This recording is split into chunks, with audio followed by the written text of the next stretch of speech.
हम आज ये बहुत ही इंपॉर्टेंट टॉपिक डिस्कस करने वाले हैं, ये है कंपोनेंट्स ऑफ बजट। तो कंपोनेंट्स ऑफ बजट में यही होता है कि budget receipts and budget expenditure. Receipts मतलब जो हमारे पास आता है और एक्सपेंडिचर मतलब जो हमसे जाती है। ठीक है, हमारे पास है अभी रिसीप्स एंड एक्सपेंडिचर। रिसीप्स पे हम दो तरह की क्लासिफिकेशन देखने को मिलते हैं, एक है रेवेन्यू रिसिप्ट और दूसरी कैपिटल के रिसिप्ट। सिमिलरली यहाँ पे भी एक्सपेंडिचर में भी यही देखने को मिलता है।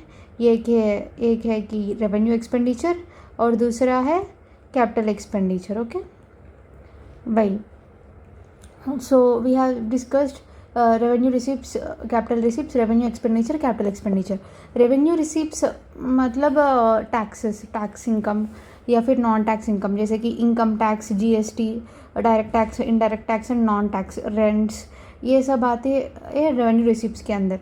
अब कैपिटल रिसिप्ट्स में क्या आती है? कैपिटल रिसिप्ट्स में आती है कैपिटल से पैसा मतलब नॉन डेप्ट क्रिएटिंग कैपिटल रिसिप्ट्स, नॉन डेप्ट creating capital receipts and dept creating capital receipts. Okay, non डेप्ट क्रिएटिंग कैपिटल रिसिप्ट्स के अंदर आती है कैसे? डिसइन्वेस्टमेंट, कोई एसेट को सेल करना, रिकवरी ऑफ लोन्स, ओके, या फिर हमारे लायबिलिटीज़, बोरिंग से हमें जो पैसा मिलते हैं। आज हमारे बजट में सबसे बड़ा परसेंटेज ऑफ बजट रिसिप्ट्स हमें देखने को मिला किससे? Capital receipts, that is borrowing से, वो एक कैपिटल रिसिप्ट है। Okay, and we have seen budget expenditure. Revenue expenditure मतलब सैलरीज, वेजेस, वो सब। एंड कैपिटल एक्सपेंडिचर मतलब कैपिटल के ऊपर तुम कितना खर्चा कर रहे हो, जो कि वो अच्छा खर्चा है। ठीक है, अब हम ठीक है, ये हो गया।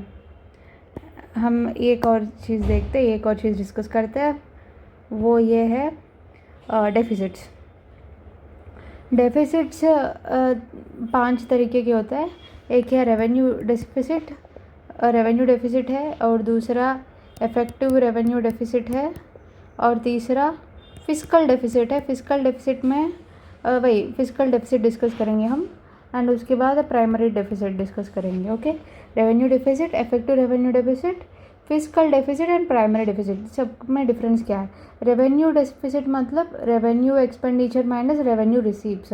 ओके, इफेक्टिव रेवेन्यू डेफिसिट मतलब रेवेन्यू डेफिसिट जो है उसमें से नॉन इफेक्टिव चीज़ें सब्ट्रैक्ट करना। नॉन इफेक्टिव रेवेन्यू क्या हो सकता है? मतलब कैपिटल एसेट क्रिएटिंग एक्सपेंडिचर, वो हमारे लिए हेल्पफुल है, तो इसलिए हम उसको एक्सपेंडिचर डेफिसिट से हम कट कर लेते हैं, क्योंकि ये हमारे नुकसान नहीं है, इन फ्यूचर हमें फ़ायदा ही देने वाला है। तो कैपिटल एसेट रेवेन्यू एक्सपेंडिचर जब हम डिलीट करेंगे रेवेन्यू डेफिसिट से, capital asset creating revenue expenditure जब हम डिलीट करते हैं, तो तब हमको आते हैं इफेक्टिव रेवेन्यू डेफिसिट। ओके, ये है रेवेन्यू डेफिसिट और दूसरा इफेक्टिव रेवेन्यू डेफिसिट।